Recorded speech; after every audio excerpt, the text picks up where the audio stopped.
नमस्कार मित्रांनो, ठरलं तर मग या मालिकेच्या आजच्या भागात आता अर्जुन सायलीला म्हणतो, वकील, नवरा आणि त्याची बायको सत्यापर्यंत पोहोचतात. हा सुद्धा एक रोमांस्ट आहे.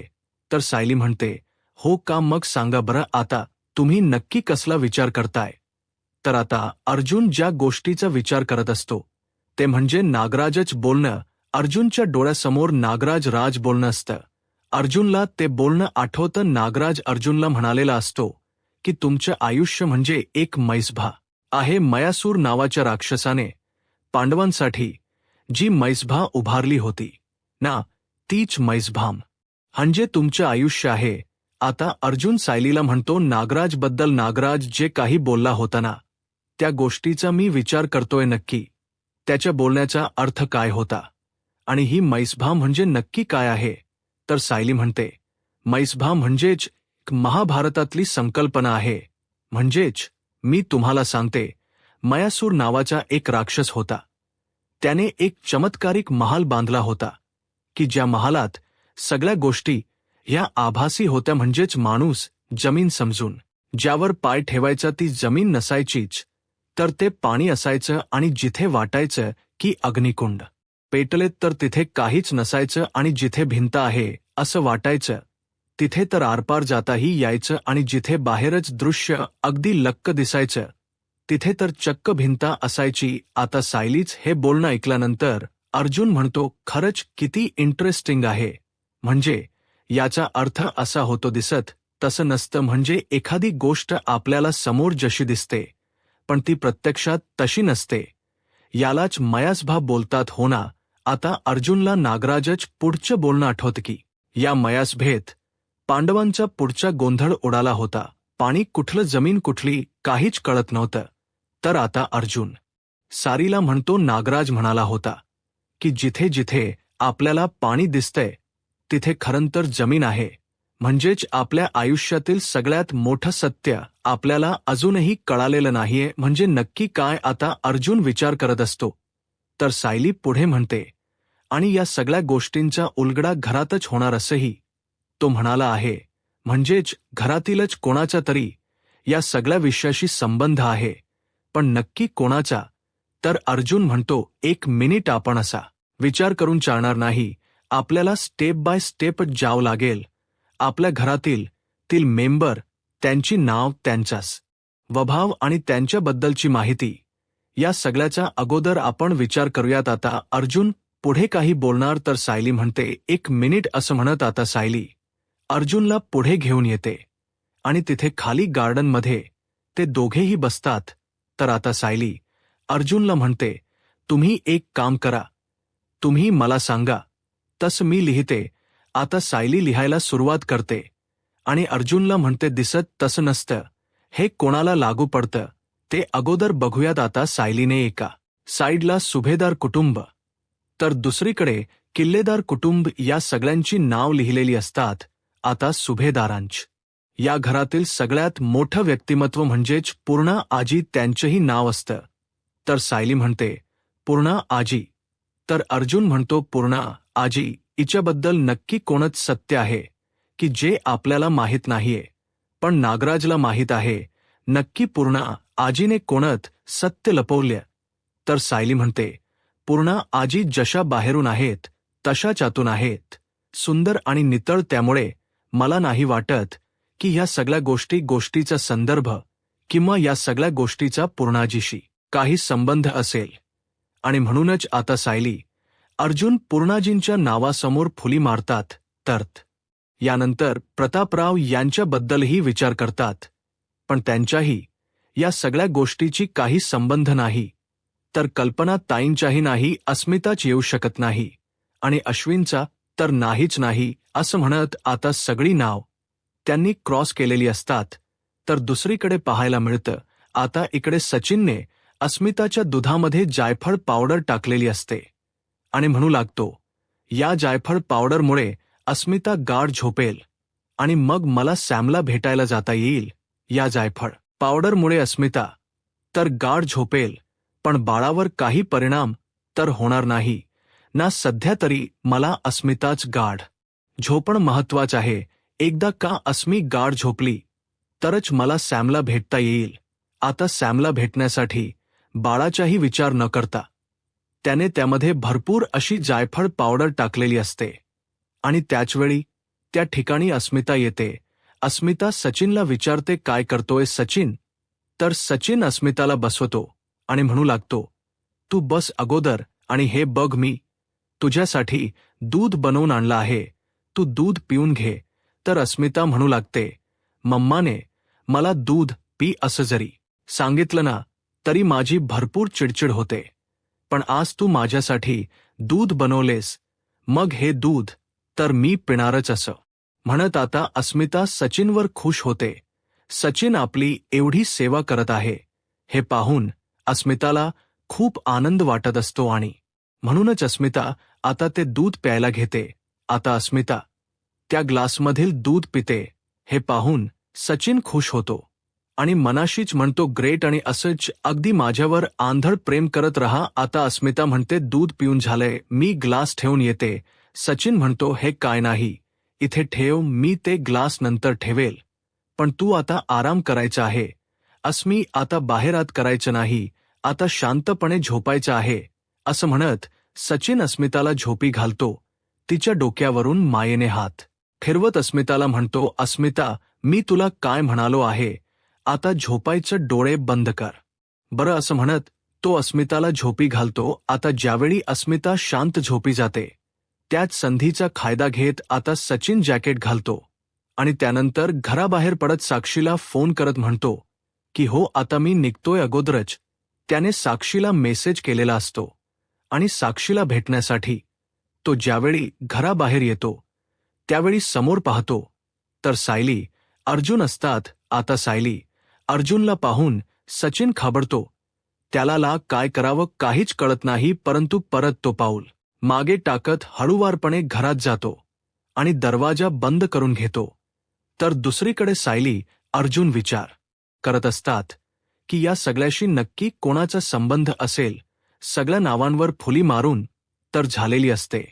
तर सायली म्हणते, आता एकच नाव उरलंय, ते म्हणजे प्रियाचं. आता दोघेही एकत्रच बोलतात. प्रिया, तन्वी.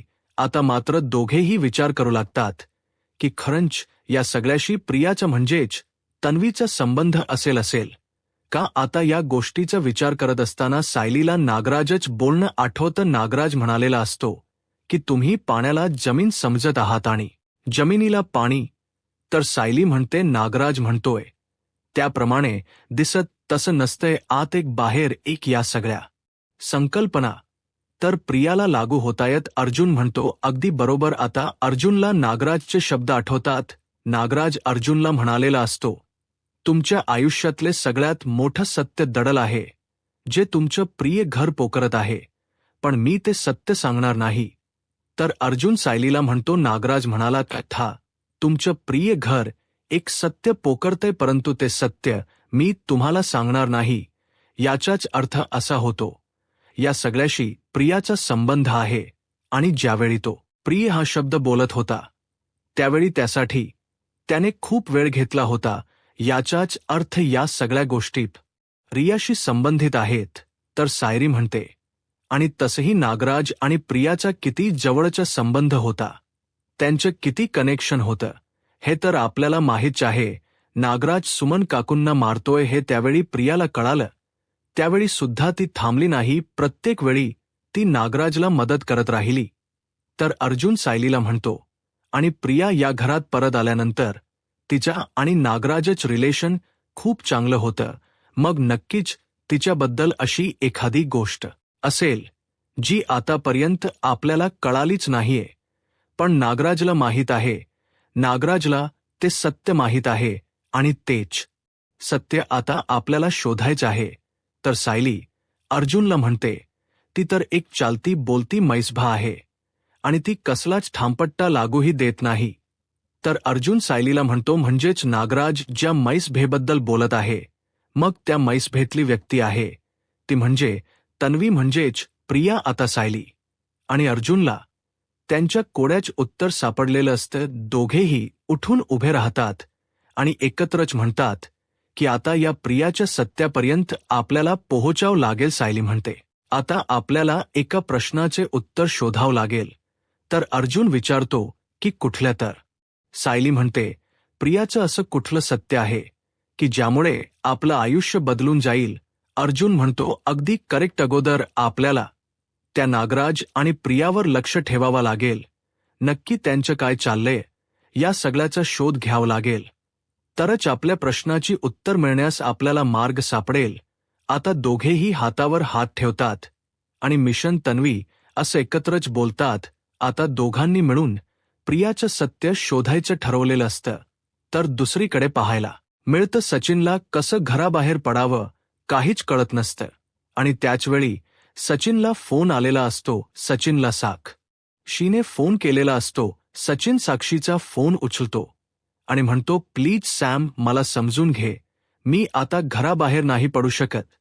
तर आता साक्षी म्हणते, तू काय लहान बाळ आहेस का की घराबाहेर पडू शकत नाहीस. तर सचिन म्हणतो, अगं मला माहीत आहे की तुला मला भेटायचं आहे, परंतु सॅम, अगं मी माझ्या आता घरी आहे. माझे आई बाबा जरी झोपले असले तरी सुद्धा आता माझी आई उठली आहे, त्यामुळे मला घराबाहेर पडता येणार नाही. साक्षी म्हणते, सचिन काय बोलतोयस तुला तरी कळते का आत्ताच तर म्हणाला होता ना की मी भेटायला येतोय म्हणून, आणि आता म्हणतोयस की मला जमणार नाही. सचिन म्हणतो, हो खरंच जमणार नाहीये साक्षी, अगं मी माझ्या घरी आहे. साक्षी म्हणते, हो का, कुठल्या घरी असतं. परंतु सचिनच खोट बोलणं मात्र काही थांबत नसतं. सचिन नाटक करत म्हणतो, सॅम, एवढीशी तर गोष्ट आहे, परंतु या सगळ्यामध्ये चिडण्याची काय गरज आहे. मला तर काहीच कळत नाहीये की तू माझ्यावर एवढी का चिडतेस. साक्षी सचिनकडे पाहते आणि मनाशीच म्हणते, सचिन, अजूनही तू माझ्याशी खोटच बोलतोयस का. अरे तू मला सत्य का सांगत नाहीयेस. प्रत्येक वेळी तू मला काही ना काही खोट सांगतोयस, पण तू सत्य का सांगत नाहीयेस की तू लग्न झालंय तुझं आणि तू अस्मिता सुभेदार हिचा नवरा आहेस. हे सत्य तू माझ्यापासून का लपवतोयस. साक्षीला मात्र ह्या प्रश्नाचं उत्तर हो असतं, परंतु सचिन मात्र काही केल्यात तू सत्य सांगत नसतो. आणि त्यानंतर प्रेमाचं नाटक करत साक्षीला जवळ घेतो आणि म्हणू लागतो, बरं झालं सॅम, तू मला भेटायला आलीस. अगं तुला भेटण्यासाठी मी खरंच तडफडत होतो.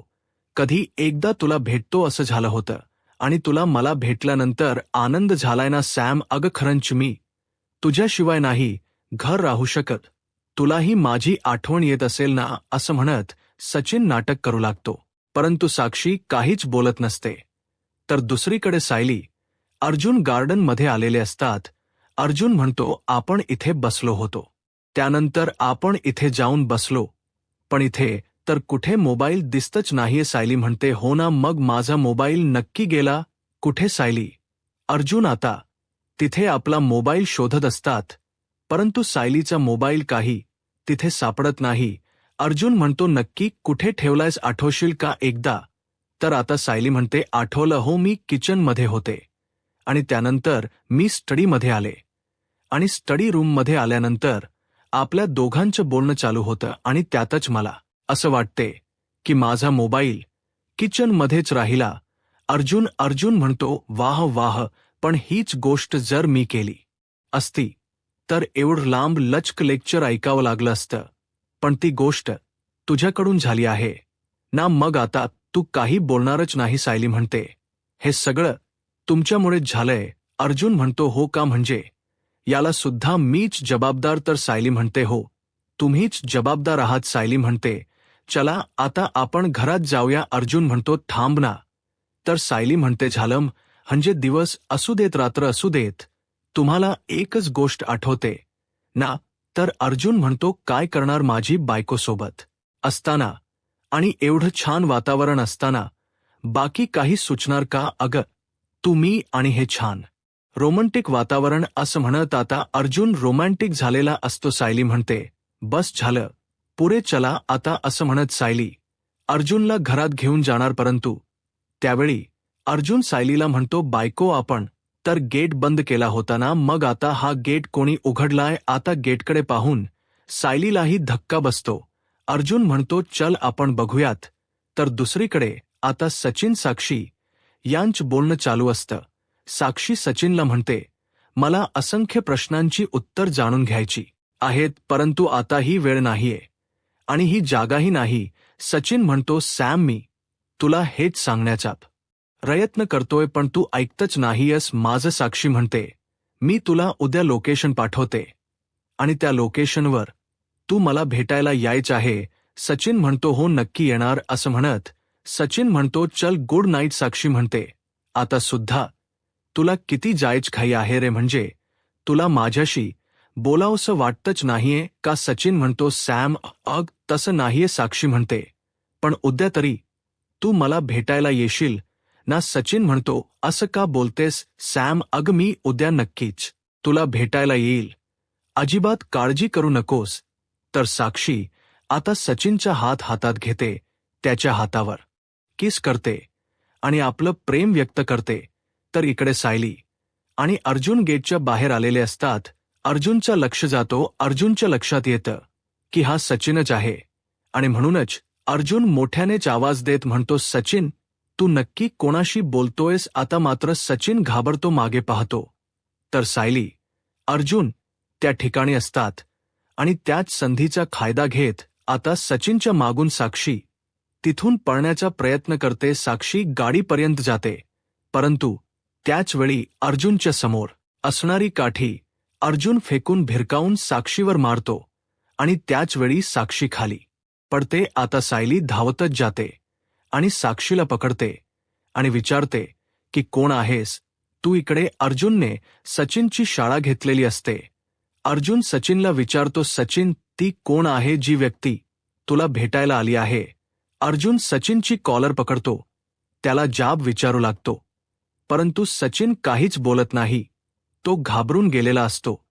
तर इकडे सायली आता नक्की व्यक्ती कोण आहे हे पाहण्यासाठी तिच्या चेहऱ्यावरचा मास्क काढणार, परंतु त्याच वेळी साक्षी तिने आणलेली श्वाल आता सायलीच्या चेहऱ्याला गुंडाळते आणि त्याच संधीचा फायदा घेत ती आपली गाडी घेऊन तिथून निघते. आता अर्जुन सायलीची अवस्था पाहत धावतच सायलीकडे येतो आणि त्या शॉलमधून सायलीची सुटका करतो, परंतु त्याच वेळी साक्षी गाडीच्या लाईट सायली अर्जुनवर मारते आणि त्यामुळे सायली अर्जुनला समोरच काहीच दिसत नाही आणि त्याच संधीचा फायदा घेत आता साक्षी तिथून गायब होते. साक्षी तर गायब होते, परंतु इकडे सचिन मात्र पूर्णपणे घाबरून गेलेला असतो. तर सायली अर्जुनला म्हणते, ही मुलगी जर कोण आहे हे मला कळालं असत ना, तर आत्ताच मी अस्मिता ताई समोर नेऊन तिला उभं केलं असतं. इकडे मात्र सचिनला चांगलाच खांब फुटलेला असतो. आता अर्जुन सचिनची कॉलर पकडतो आणि त्याला जाळ विचारत म्हणतो, बोल, ती मुलगी कोण होती? तर सायली सचिनला म्हणते, सचिन भाऊजी, आता तरी सत्य सांगा, ती मुलगी कोण होती ज्या मुलीला भेटण्यासाठी एवढ्या रात्री तुम्ही गेटच्या बाहेर आलात? पण त्या मुलीला भेटण्यासाठी तुम्ही गेटच्या बाहेर आलातच का? म्हणजे अजूनही तुम्ही अस्मिता ताईंना धोका देताय. तर अर्जुनही सचिनवर चिडतो आणि म्हणू लागतो, सचिन, तुला असं वागताना काहीच वाटत नाहीये का रे? अरे अस्मिताई तुझ्यावर जीवापाड प्रेम करते आणि त्या प्रेमाचा तू गैरफायदा घेतोयस. अरे एखादी मुलगी तुला इथे गेटच्या बाहेर भेटायला येते आणि तू तिला भेटण्यासाठी घराबाहेर येतोयस, म्हणजे अजूनही तू अस्मिता ताईला धोका देतोयस.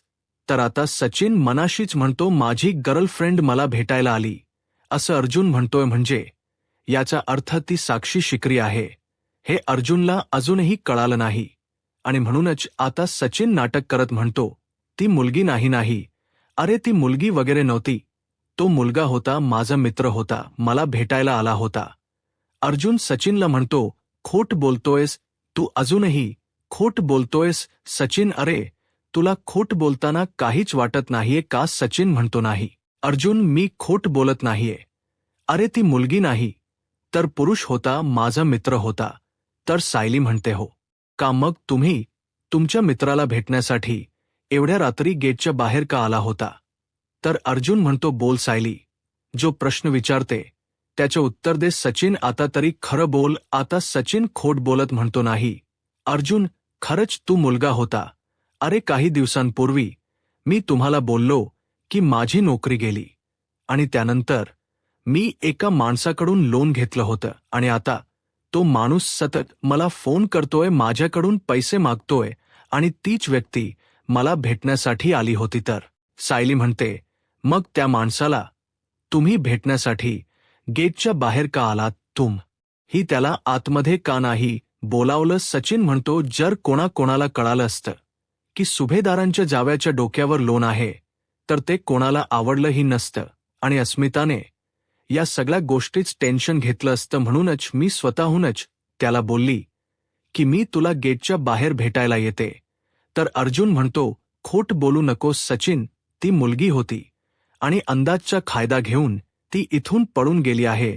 तुझं अजूनही अफेअर चालू आहे.